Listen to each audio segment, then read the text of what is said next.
Good evening. I would like to call to order the March 3rd, 2020 Little Rock City Board of Directors meeting to order.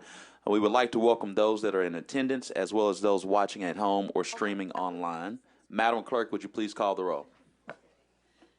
Director Hendricks, Director Richardson, Director Webb, Director Peck, Director Hines, Director Wright, Director Campuris, Director Fortson, Director Adcock, Vice Mayor Wyrick, Mayor Scott. Present. I will now recognize Director Lance Hines, who will present the invocation.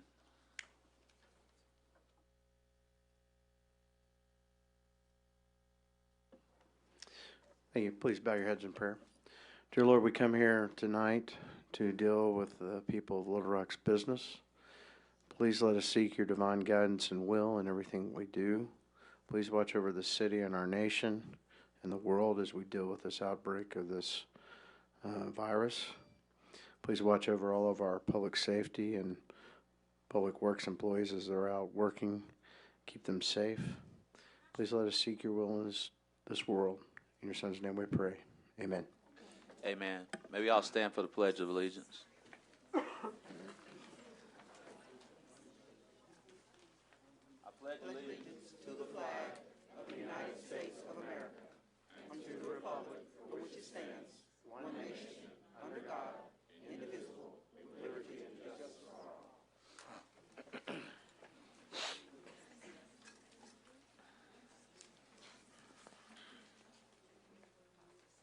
First, before we get started with today's board meeting, I want to take time to recognize the Ashbury United Methodist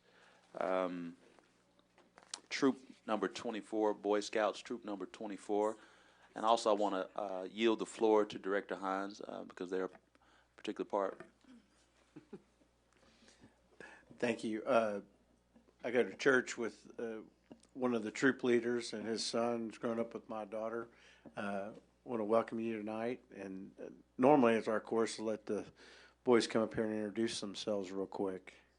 So if the boys and our Boy Scouts, not boys, but the Boy Scouts of Troop 24 of Ashbury United Methodist Church, if you wouldn't mind, please introduce yourself before the City Board of Directors. Mayor, as they do so, the board might like to know that Troop 24 and I think it's Troop 75 at the Arkansas School for the Deaf are the two oldest continuous scouting troops in the United States west of the Mississippi. Were you a former member of one? No, I just learned things. So if Troop 24 would come to the podium, please. Come on. That's all right. Just line up, and if you would, share your name, grade, and school.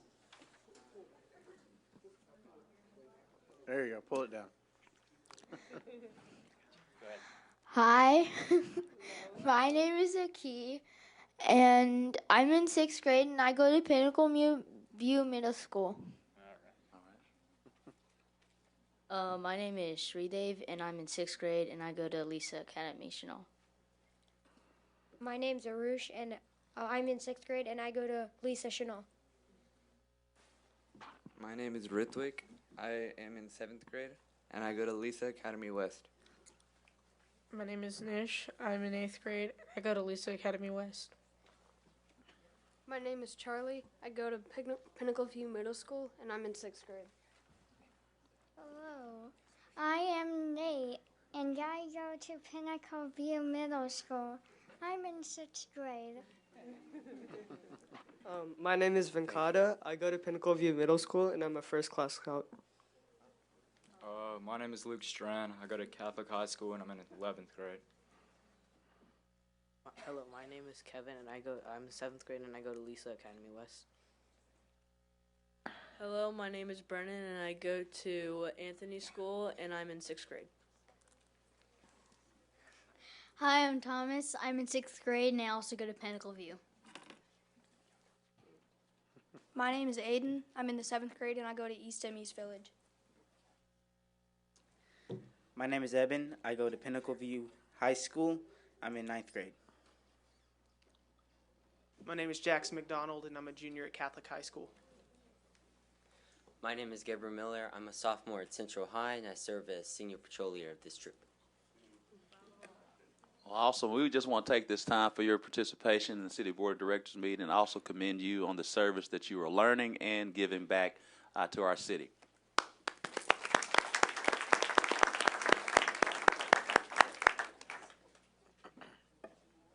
Oh, we got a few more.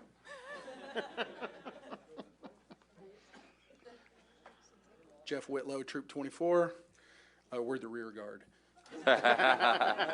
Whitlow. Connor Whitlow.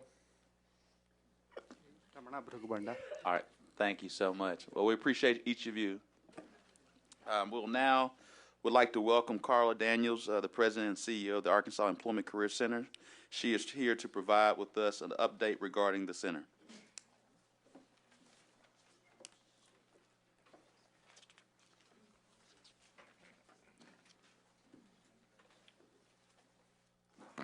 Good evening to Mayor Scott, city board members, and the city manager. My name is Carla Daniels. I'm the executive director of Arkansas Employment Career Center, and I'm here to tell you about a program that's near and dear to my heart, and also to thank a couple of people that helped to. You should have some information about Arkansas AECC, Arkansas Employment Career Center. And we are a training facility that help youth as well as individual reentry, getting out of prison, provide them with employment training, job training, as well as entrepreneurship and different types of services to help them get back on their feet. But I would be remiss if I didn't say there are a couple of people here that during this time, since its conception of September 2017, I personally I'm here to thank Director Ken Richardson. Let's give him a hand. Director Doris Wright, and also City Manager Bruce Moore. Without their leadership, as well as their ability they gave me encouragement, we still wouldn't be around. But to tell you more about the program that we have now, there are several people that I would like to thank from the Department of Community Programs. Thank you. That is Director Dana Doucette. Is she here? Ms. Dana and her staff helped to recruit the students that you will hear from tonight. Also with reentry was Dwight Pridgeton. Is Mr. Pridgeton here? And also Michael Sanders, Mr. Michael Sanders. Because of their hard recruitment effort, it helped us to be able to recruit. We have an after-school program that deals with employment issues with youth. And at this time, I will yield the floor to Mr. O'Leary, our youth specialist. Thank you. Good evening, and thank you for having us here tonight. I'm the lucky one that gets to work with the students on a nightly basis as we bring them in after school. Just so you know, I'm a retired school principal and a retired counselor. Still have my credentials with the state of Arkansas. And we have a very unique group of students, and they come from a variety of the schools. I'm going to bring them up here and introduce them to you. But what I want to leave you is with a thought. You know, you can take just about anybody and teach them how to write a resume probably in about 15 or 20 minutes. But the curriculum that we serve with these particular individuals gives them insight to themselves, and by finding themselves in better places and so on like that, their communication skills start to improve. The one thing that I talk to them about, this is the evil thing that basically controls your life, and you have to put this aside in order to become more in touch with your communication skills and the ability to listen, think, speak, and interact. So what I'd like to do at this moment, students, if you'd come on up, the ones that we have here this evening that comes with us, come on up. Come on up. We have a real variety from I'd like you to introduce your name and the high school you're from. Hi, I'm Kyla Dishman, and I go to Bryan High School. My name is Randy Johnson. I go to Arkansas as like you said, Employment Career Center. I'll go to GED. Hello, my name is Terrell Thomas. I go to North Little Rock High School. Hello, my name is Selena Martin. I go to Mills Middle School.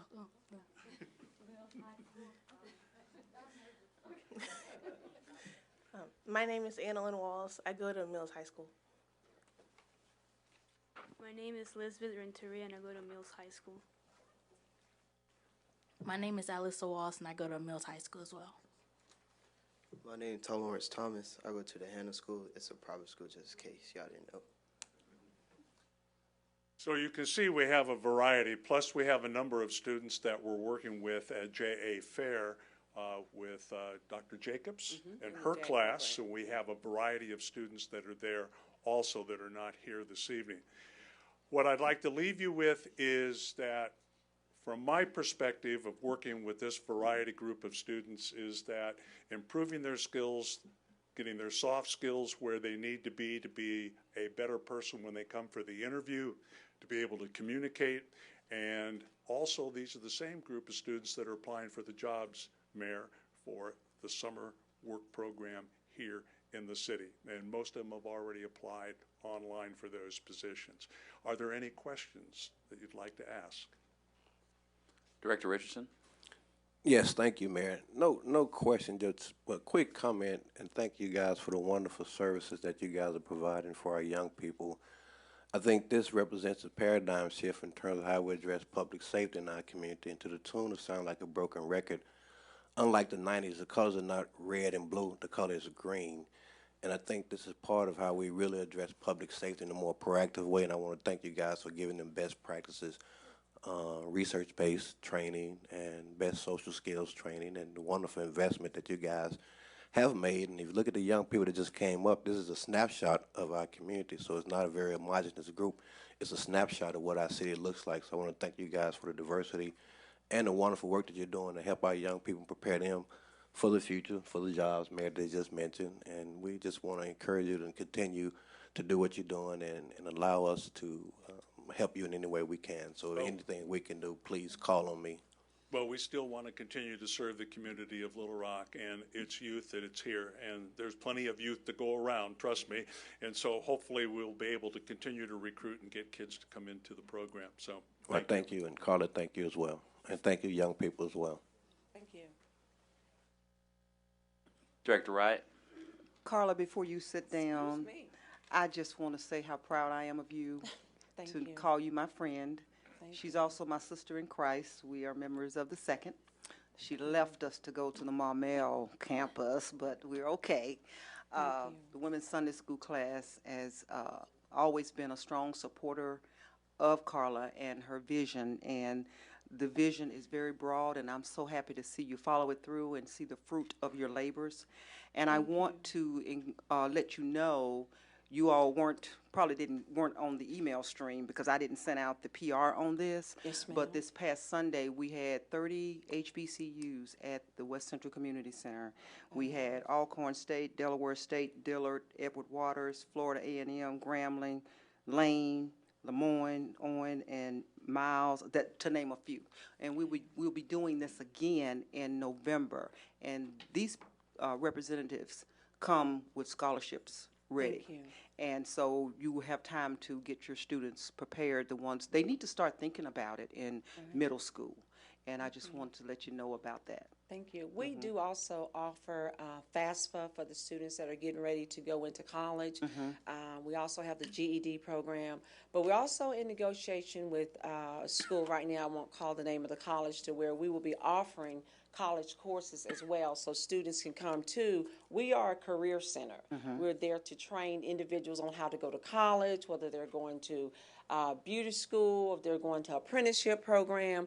We have all those services available for individuals at 300. Our address is 300 South Spring, Suite 614. And I would just like to tell the board, the reason I came up tonight is just to tell you how thankful I am for the staff that have helped Arkansas Employment Career Center, because this program was started on my own, on its own. I personally started this program with my funds, and to this date, I have received very little. I have received funds.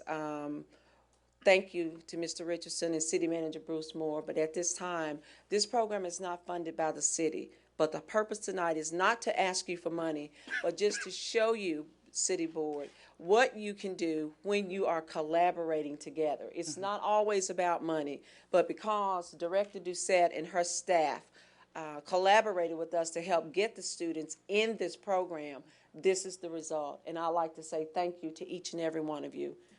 Thank you. Any more questions? But if you do have money, we will accept it. Thank you. Thank you so much.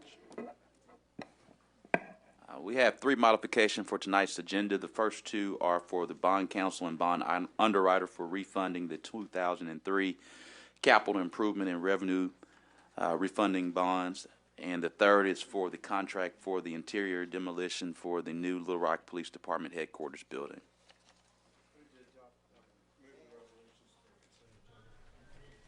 There's a motion and second. All those in favor, please say aye. Aye. All those opposed, please say nay. Ayes have it. Madam Clerk, if you would, please read the consent agenda along with items M1 through M3.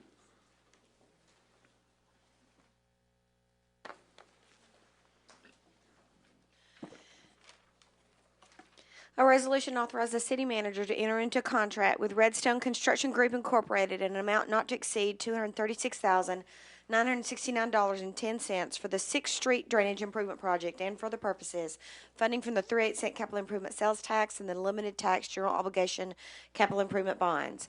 A resolution authorizes the city manager to enter into a construction observation contract with McClellan Consulting Engineers Incorporated in amount not to exceed $400,000 for the 2019 through 2021 surface resurfacing programs and for the purposes funding for the 3/8 cent capital improvement sales tax and the limited tax general obligation capital improvement bonds.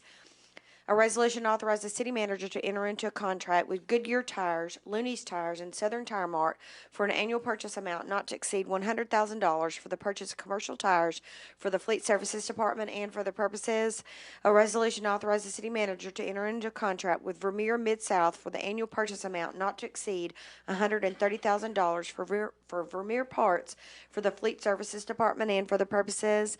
A resolution authorizes the city manager to enter into a contract with GPS Insight in a total annual amount not to exceed $115,000 for GPS services for the Fleet Services Department and for the purposes.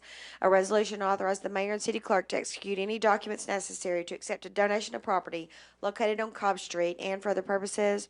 A resolution authorizes the city manager to enter into a contract with Sue's Stained Glass for an amount not to exceed $57,074.23, which includes a base bid plus taxes and contingency for the installation of historic exterior storm windows on the U.S. Arsenal building located within MacArthur Park and for the purposes. A resolution authorized the use of eminent domain for the purchase of acquiring 3 separate properties for the expansion and improvements to Crump Park and for the purposes funding from the 3/8 cent capital improvement sales tax. A resolution to appoint Friday Eldridge Clark, LLP, as bond counsel for the proposed issuance of Little Rock, Arkansas refunding and revenue bonds for the purpose of refunding the outstanding 2003 capital improvement and refunding revenue bonds, the downtown parking projects, and financing land acquisition and the construction of a parking garage, and providing for other matters in connection with the issuance of the bonds, and for the purposes. A resolution to appoint Cruz and Associates Incorporated as a bond underwriter for the proposed issuance of Little Rock, Arkansas refunding and revenue bonds for the purpose of refunding the outstanding 2003 capital improvement and refunding revenue bonds and financing land acquisition and the construction of a parking garage and for the purposes. A resolution authorizes the city manager to enter into a contract with Baldwin and Shell Construction Company for demolition services for the Little Rock Police Department headquarters project and for the purposes. That concludes the consent agenda. There's a motion second. All those in favor, please say aye. Aye. All those opposed, please say nay. Ayes have it. Unanimous ayes have it. We'll now move towards citizens' communication. Mr. Troy Leahy.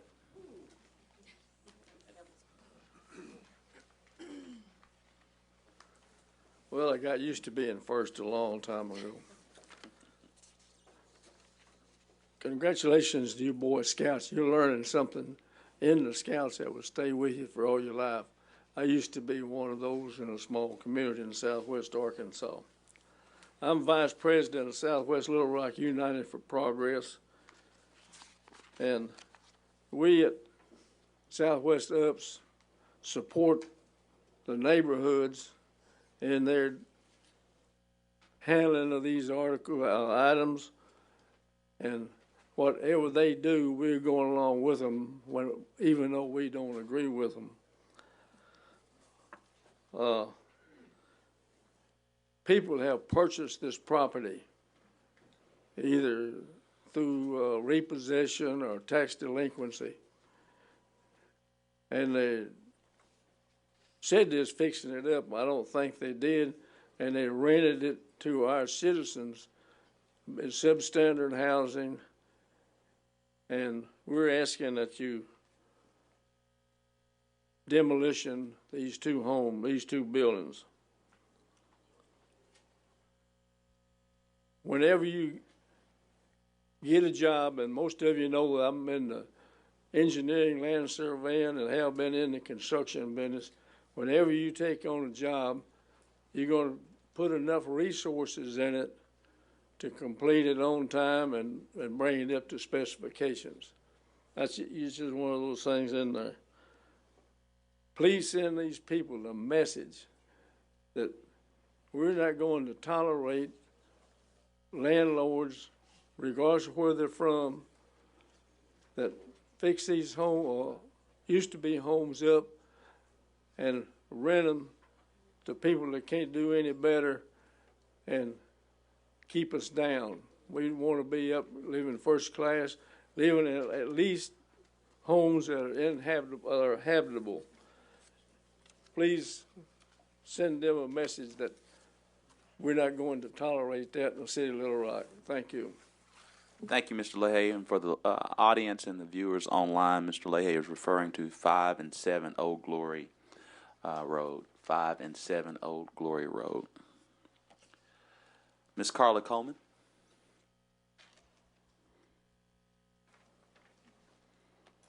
Thank you. Good evening, Mayor and all board members. I'm here to speak on number 7 and 5 Old Glory also. I used to live at number 7 Old Glory back in the 80s, and it was under new management, and the management was, if I can recall, it was Barnes, Quinn, Flake, and Adams.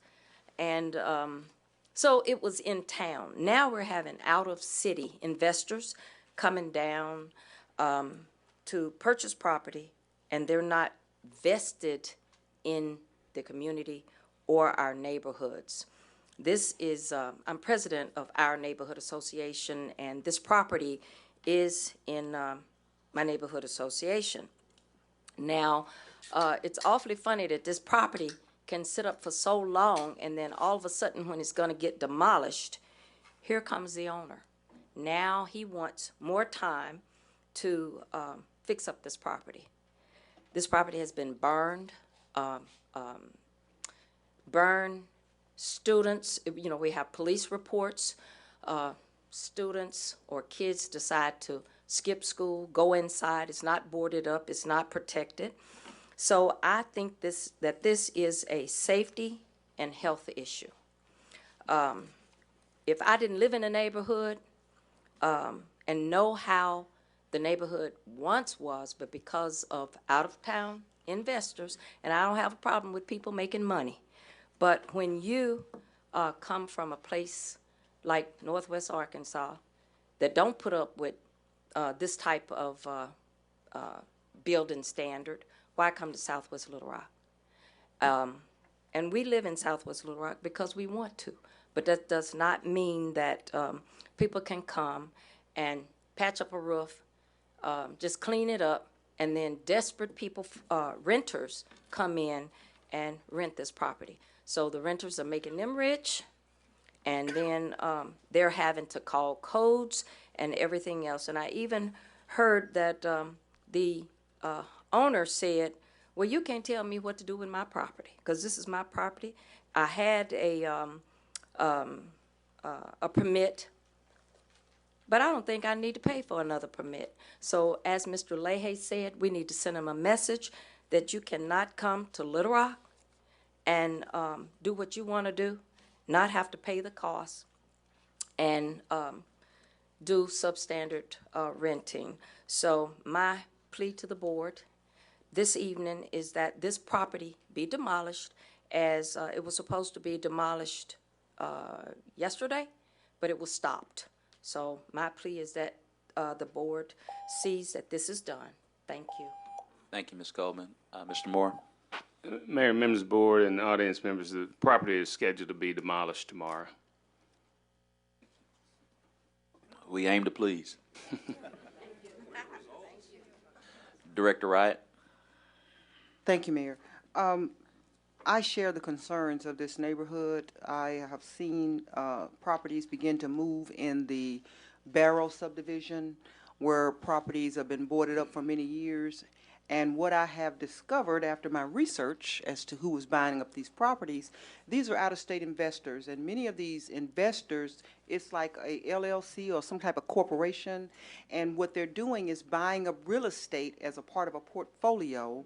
And this, of course, looks good on paper for the investors that they sell it to. And these people have no concept of the neighborhood, the stability of it, the fragileness of it, and nor are they concerned. But I don't know what we can do about this, but I do think that when these properties are renovated, we need to pay a close attention to how they're renovated, the standard that they're renovated to. And I really think that's our best defense and offense against this. I have no problem with them purchasing these properties, but I really would like to see them to renovate it to a certain standard, a higher standard. And I've took Mr. Moore on a tour and showed him some of these properties that they're buying up in there. And I had, I'm sure most of you all have heard me talk about Mr. Leon Doomer.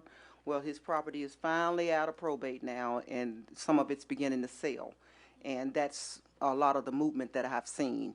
So I'm curious as to this, a house next door to me that he owned, whether or not that had had a final inspection. And I'd like to know if they renovated it to standards. I know they didn't do much to the roof by way of leveling it, but I would like you all to check that out. And there's another one on Gilman that's been renovated. Thank you so much, Director Wright. Mr. Owen Davis? Mr. Owen Davis? Thank you so much, Mr. Davis. Yes, ma'am. Mr. Davis, if you'll bring the microphone down just a little bit. Yes, sir. Hello, my name is Owen. Thank you for allowing me to speak tonight.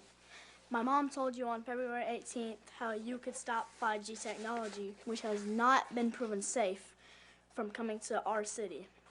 She was trying to be a voice for children, but I'm not sure she was heard. I would like to speak for myself tonight and tell you how I am already being affected by wireless radiation in my school. The only time we aren't being exposed to Wi-Fi routers is when we are in the restroom or outside. I have trouble concentrating in class, especially when we get on the computers early in the morning. My stomach hurts, I get anxious for no reason, and sometimes my nose bleeds. I'm not the only one who has these problems. My classmates experience headaches and stomach aches too. That's because kids like us are more affected by EMFs. Our skulls are thinner than adults, and our brains are more easily damaged. Other schools across the country have removed Wi-Fi for this very reason. Studies have shown children and teachers both improved afterwards. I'm scared because 5G will operate at a frequency 30 times higher than what is in my classroom right now. Small cell towers, which are already transmitting 4G, are being placed all around my school. These things alone are already harming us, but it will be much worse when 5G is activated. Please don't let this happen. We have the right to be safe at school. It's your responsibility to protect us. Please remove all wireless routers from our schools. Please stop cell towers from being placed near our schools. And please stop 5G. Thank you for your time.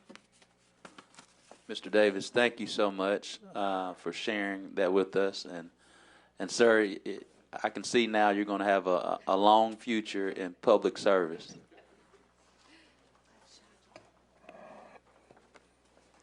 Mr. Davis, did you say what school do you go to? I'm in the Little Rock School District. Awesome, awesome. Mayor, He's in the Little Rock School District. Mayor, Yes, ma'am. is there anything that we can do as a board to ask our congressional delegation to have the FCC take a closer look at 5G to ensure that they are making sure it's safe enough for us? Can we ask our congressional delegation to do that? Yes, we can ask that question. So who would do that? I would. Okay, I'd appreciate it. Yes, ma'am. Ms. Byrne is one of my constituents, and she and I have talked extensively about this, and I know she is deeply, deeply concerned. And I know everybody is rushing headlong or toward the new technology, and I've read some of the studies myself, and some of it is alarming. I know we may not have a snowball's chance of stopping it, but I would like to be on record that we did try to get them to get the FCC to pay close attention to some of the studies that are coming out. Take a second look at this. Yes, ma'am. Thank you. Miss Angela Davidson.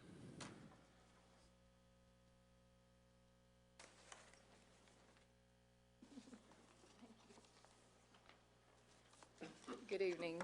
Good evening. Thank you again for an opportunity to speak to you. Again, I'm speaking about the same thing I did last time.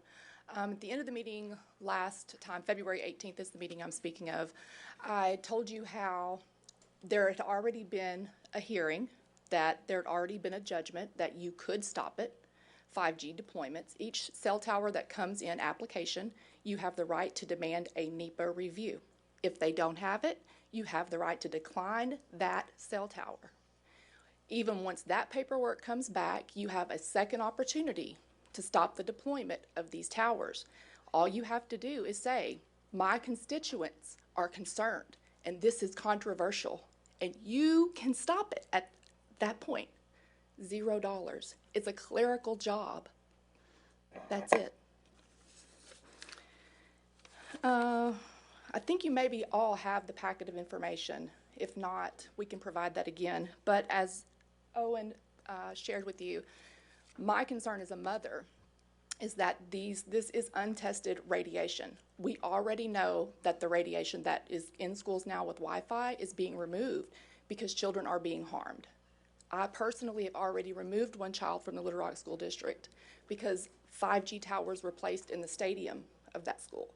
He has much more sensitivity, and everybody has a different sensitivity to it. And so, but children, even though they can't feel it, it's a cumulative effect. It doesn't show up now, just like cigarettes, like asbestos. It comes later. We're seeing the effects now of what's been in these schools for the last 10 years. We're seeing those effects now. And the studies are there, the research is there, science, medical professionals.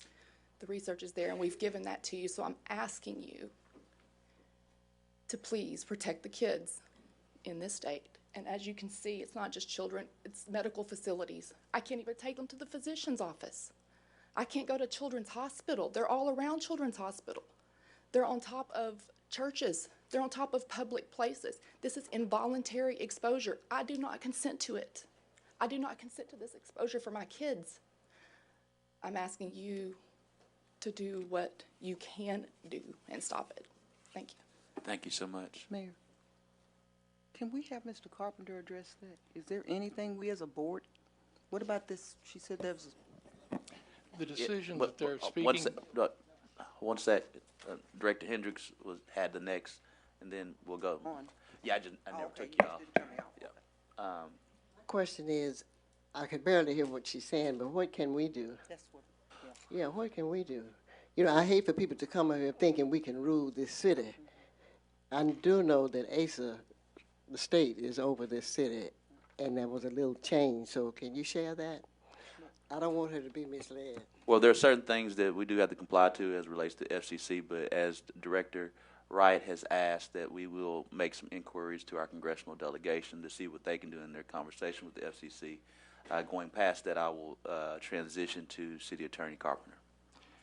The major thing I want the court to know is that, or the board to know, I was in court today, so if I call you all Your Honor, that's the reason. the decisions that they're talking about is out of the D.C. Circuit Court of Appeals, which is in Washington, D.C. But it is not just a case of a city asking that the locality have the ability to stop 5G.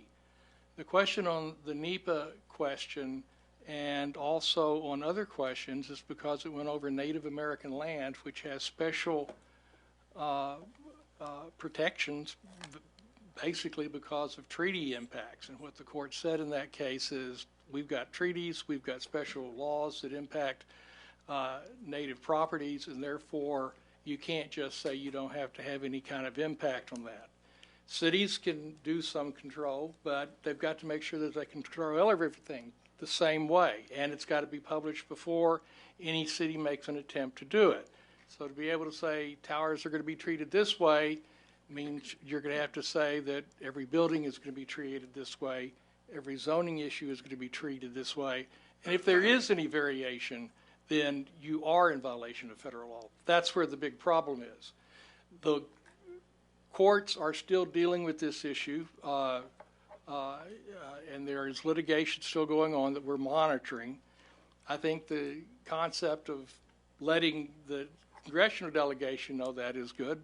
There's nothing wrong with letting the commission know that you have these concerns and would like to have them addressed. The problem is you got tonight is everybody wants our kids to have computers and be able to compete with the Chinese. And the problem that they're giving us is this is going to be the new thing in town. I mean, if you use computers, you know that there's Internet Explorer and then there's Explorer Chrome. And if you haven't learned yet, you're going to learn that a lot of websites that you've used in the past for basic things are not available anymore or are soon not to be available because they want you to have Internet Chrome. That's what's happening in the industry.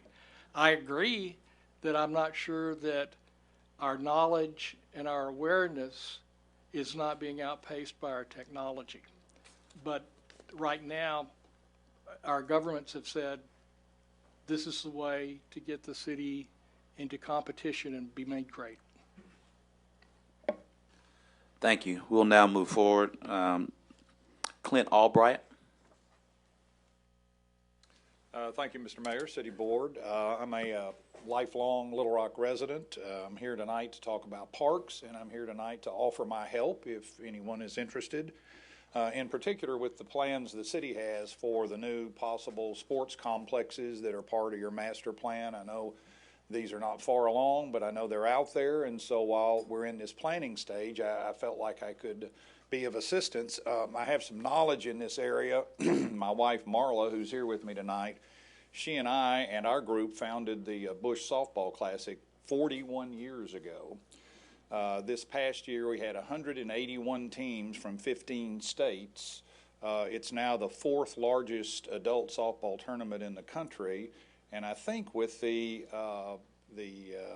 golf tournament at War Memorial now concluded, where the may very well be the oldest event in Central Arkansas. So what does a tournament like this bring to a city? We had 181 teams. That's almost 5,800 participants. We had almost 8,500 fans. We could track, although it's difficult to track, 970 room nights that generated, 21 Airbnbs, and that's just the teams we could track. There are many more that make their own reservations and go all over the place, so we're not sure where they go.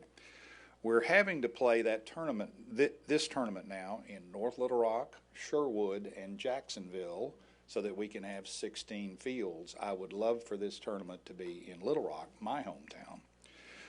In addition, we also do a second tournament, the Highland Area Youth Classic. These are girls that are 8 to 18. And by the way, each girl brings an average of 7.5 people to the park with them. So it's big crowds for the youth tournaments. And by the way, they can get scholarships by playing later as they get older to play fast pitch in college. The Highland Area Youth Classic this past year is only the 5th year we've done it. 86 teams from 3 states. That's a little over 3,000 participants and about 6,600 fans. So we have 2 events that have grown, and we're having to play the Highland Youth Classic in Conway and Maumelle. simply because that's where the best fields are and the numbers are good. What I would like to offer, if Little Rock is ever interested, just to help, is an opportunity to consult on these. For instance, what every tournament director in the country is looking for, like me, and the national organizations that award national and regional tournaments are looking for, multiple fields and all turf fields. The all turf is obvious because weather is our biggest enemy, and the turf allows you to play through storms that come through. Turf also allows you to convert fields, and this was a key point that I talked to Director Peck about, is it allows you to convert fields. Instead of having 5 baseball fields and 5 softball fields, you can have 10 fields that can be converted.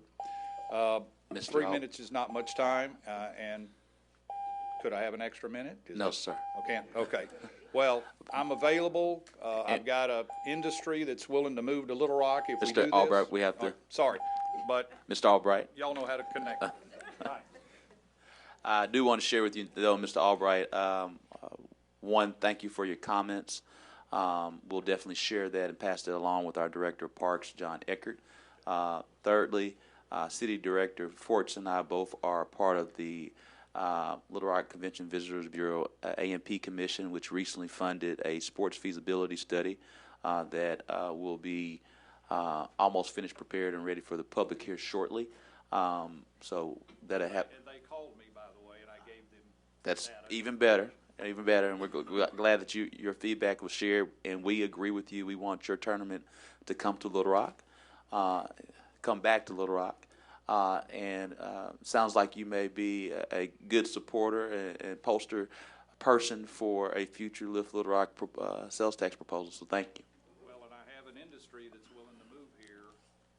All right, Mr. Albright, I would just let us say amen to you. Okay. All right. Ms. Pamela Burnt, if I'm pronouncing correctly. If not, I apologize.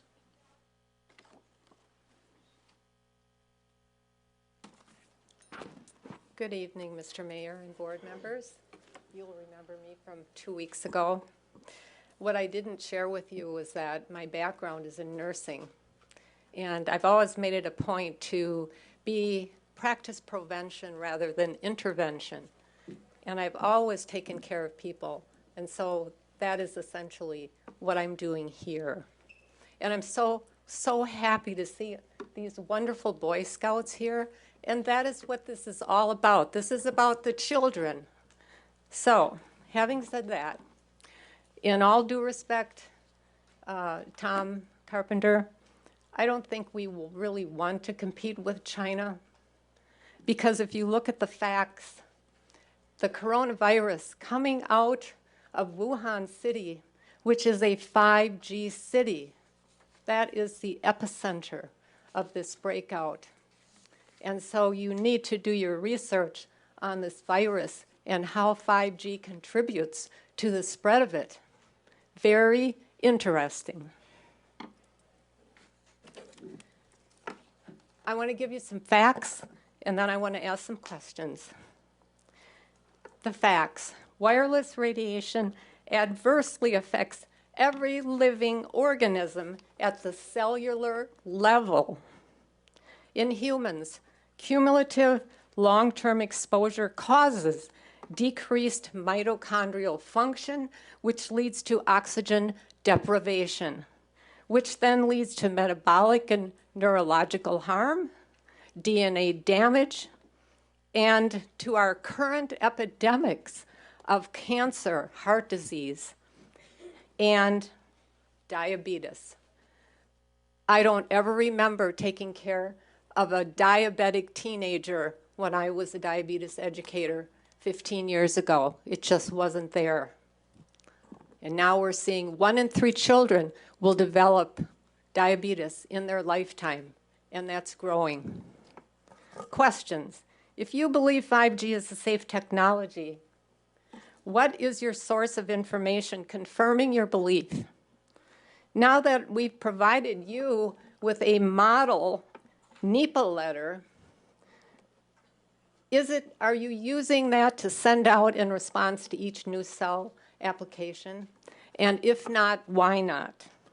And number 3, do you believe that you, as board members, are responsible to the people of Little Rock, or are you responsible to big business? Yours is a position of public trust, and the people of Little Rock rely on you to make informed decisions on their behalf. If you do not align yourself with the science, you are placing your constituents in harm's way. No amount of dollars coming into city coffers from telecom will compensate for this harm or address the ensuing health issues. Thank you very much. Thank you so much, Ms. Byrne. Madam Clerk, would you please read the item 9 for the first time? An ordinance to reclassify property located in the city of Little Rock, Arkansas, amending the official zoning map of the city of Little Rock, Arkansas, and for the purposes first reading. There's a motion second. All those in favor, please say aye. Aye. All those opposed, please say nay. Ayes have it. Second reading. An ordinance to reclassify property located in the city of Little Rock, Arkansas, second reading. There's a motion second. All those in favor, please say aye. Aye. All those opposed, please say nay. Ayes have it. Third reading. An ordinance to reclassify property located in the city of Little Rock, Arkansas, third and final reading. We've now had 3 readings. Are there any questions from the board members? Questions from the board members? Questions from the board members? Seeing none. All those in favor, please say aye. Aye. All those opposed, please say nay. Ayes have it. Madam Clerk, if you would, please read item 10 for the first time. An ordinance to reclassify property located in the city of Little Rock, Arkansas, amending the official zoning map of the city of Little Rock, Arkansas, and for the purposes first reading. There's a motion second. All those in favor, please say aye. Aye. All those opposed, please say nay. Ayes have it. Second reading. An ordinance to reclassify property located in the city of Little Rock, Arkansas, second reading. All those in favor, please say aye. Aye. All those opposed, please say nay. Ayes have it. Third reading. Ordinance to reclassify property located in the city of Little Rock, Arkansas, third and final reading. We've now had 3 readings. Are there any questions? Director Wright? Yes, Mayor. I wanted to let my colleagues know, some of them have asked me, well, how do I feel about this? And I have pondered it, but I'm going to have to support the position of staff because we've been working on this, our planning department. I think we've been working on this, Jamie, a year and a half? Okay. And what we both concluded was, I challenged them to come up with a plan or help me to determine a cost and what the analysis was of the conditions over here. And we have to have a line. When are we going to halt this? Because we don't have a plan to do anything with the infrastructure over there. The streets are very narrow. If you have never been over there, if you put a garbage can on the street and a car parked there, you cannot get down those streets. It is a nightmare. And I don't want to stop development, but we got to have a plan to improve that area before we continue to put the burden of the density that this is going to continue to do. So until we do develop a plan, I'm going to have to be no on this. Director Hendricks? Are we talking about 10 right now or 11? 10. They're together, but it's 10. Oh, well, They're together. I oppose 10 and 11. Why do we have staff if we're not going to acknowledge what they say? I have a master's degree in planning and development, and I think that we should at least adhere to what staff say. What's wrong with us? Yes, ma'am. All those in favor, please say aye. What do you say? We've had 3 readings, and these are now questions. And so now we're moving forward with the vote. Okay. All those in favor of item 10, please say aye. Aye. All those opposed? Nay. Can we get a roll call? Because I'm not clear. I want to make sure we're clear. Well, it sounded like nays had it. Madam Clerk, would you please read item 10, item 11 for the first time? Even though nays had it? Yes, sir. Oh. Roll call.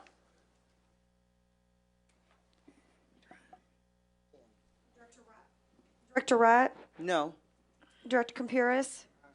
Director Fortson? No. Director Adcock? No. Director Hendricks? No. Director Richardson? Yes. Director Webb? No. Director Peck? No. Director Hines? No. Vice Mayor Wyrick? 3-7. Nays have it. Madam Clerk, would you please read item 11 for the first time?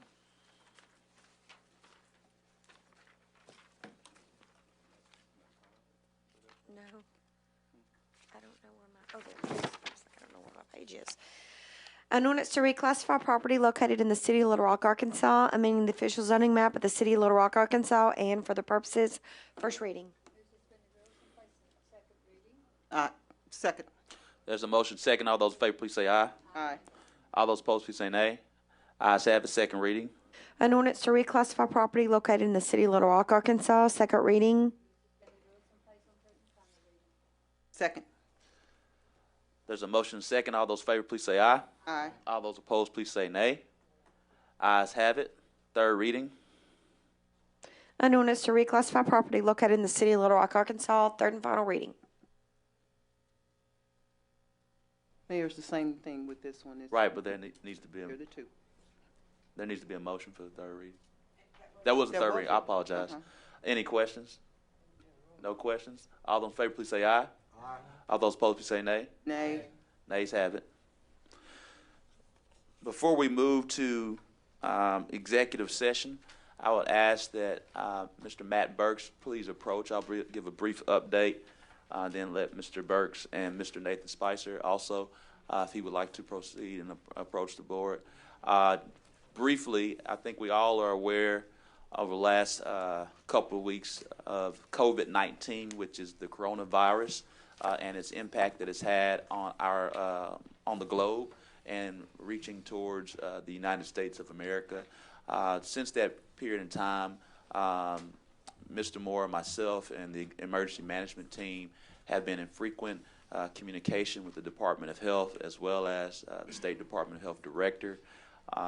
And so what we are prepared to share with you after having that frequent contact along with healthcare leadership within the hospital administration, Mr. Matthew Burks and Mr. Nathan Spicer, they briefed the senior leadership team of the City of Little Rock to prepare our already existing continuity and operational plans in the events of any type of major emergency issue within the City of Little Rock. They prepared us with their briefing. Since that point in time, we are updating continuity plans based on the information that was presented by Mr. Burks and Mr. Spicer. What I would like to share after the frequent communication with the State Department of Health Director as well as healthcare leadership, there are no diagnosed cases of COVID-19 in the City of Little Rock or Pulaski County. I think we are aware there have been 4 to 5 cases that are being determined, and those cases have all been ruled out. They do not have COVID-19, and we remain in frequent contact not only with the State Department of Health as well as healthcare leadership within the city and the county.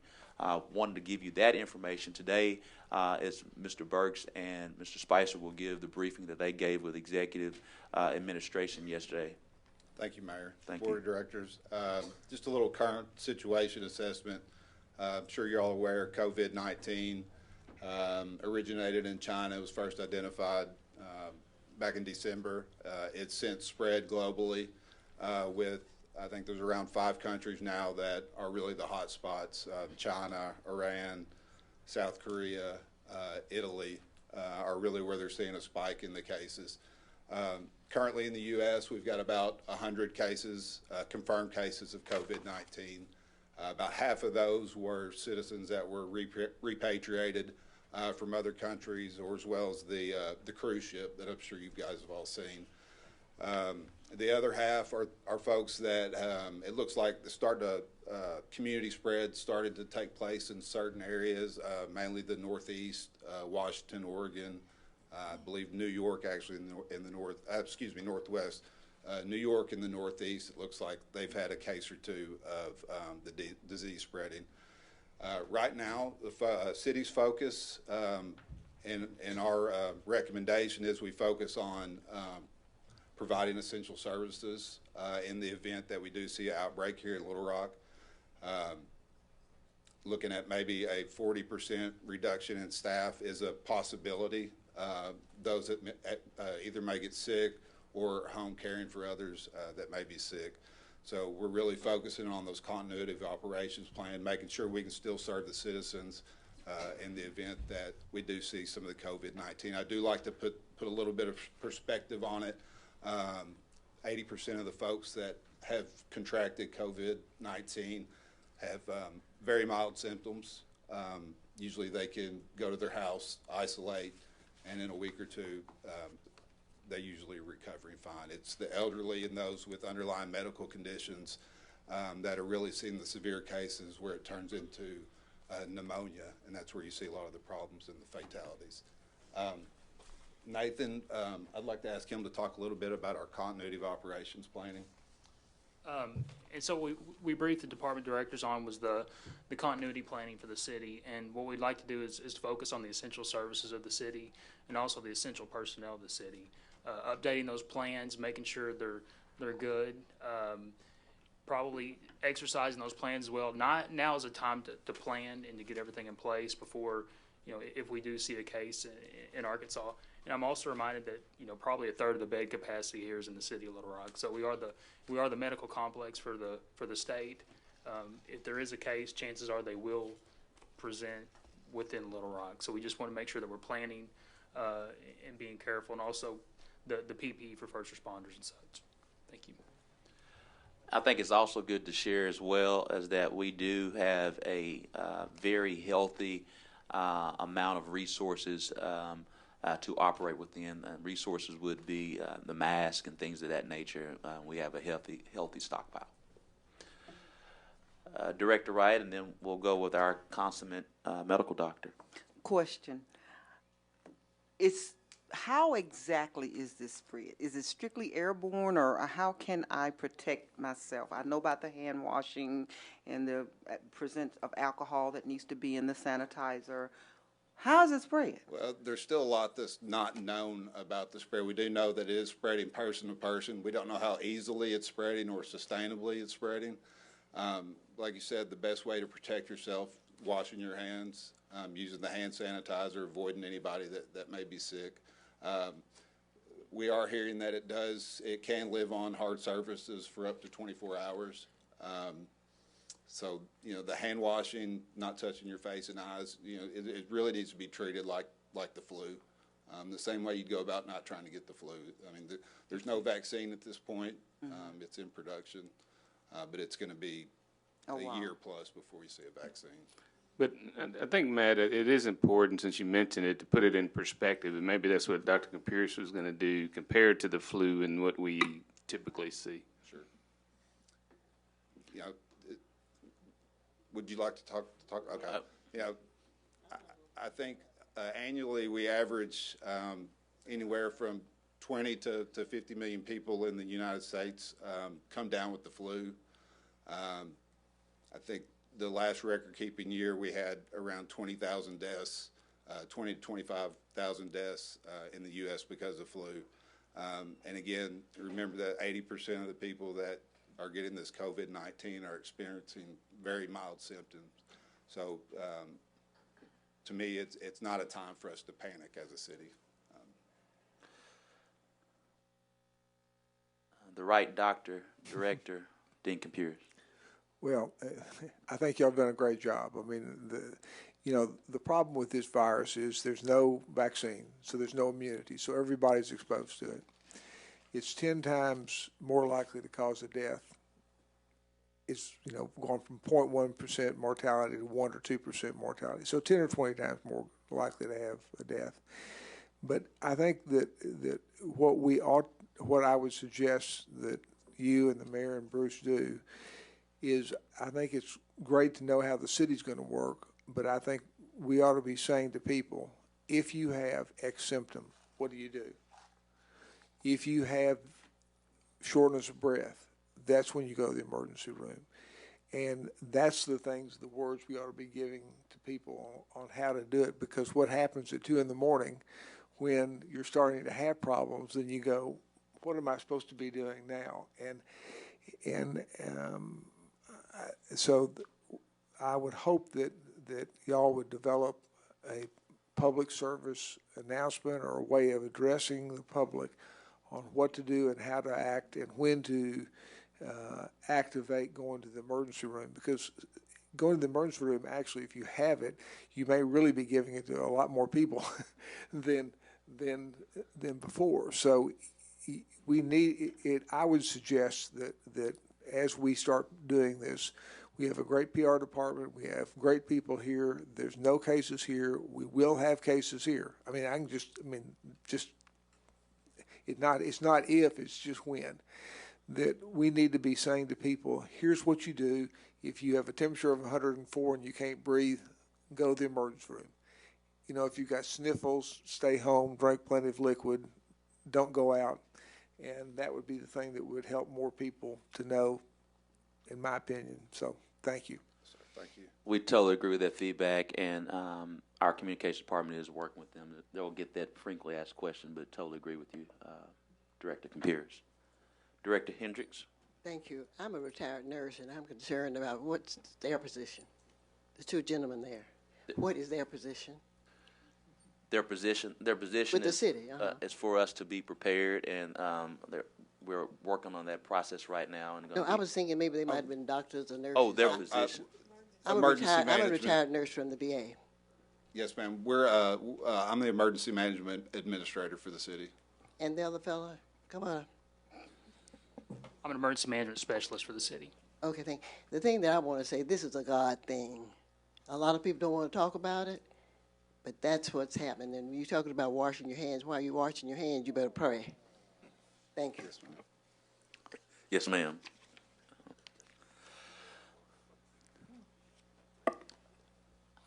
We now want to, all those in favor for a recess to, excuse me. Help me out, Director. I'm going to make a motion that we go into executive session, sir. Thank you so much, Director Richardson. Tongue twisters.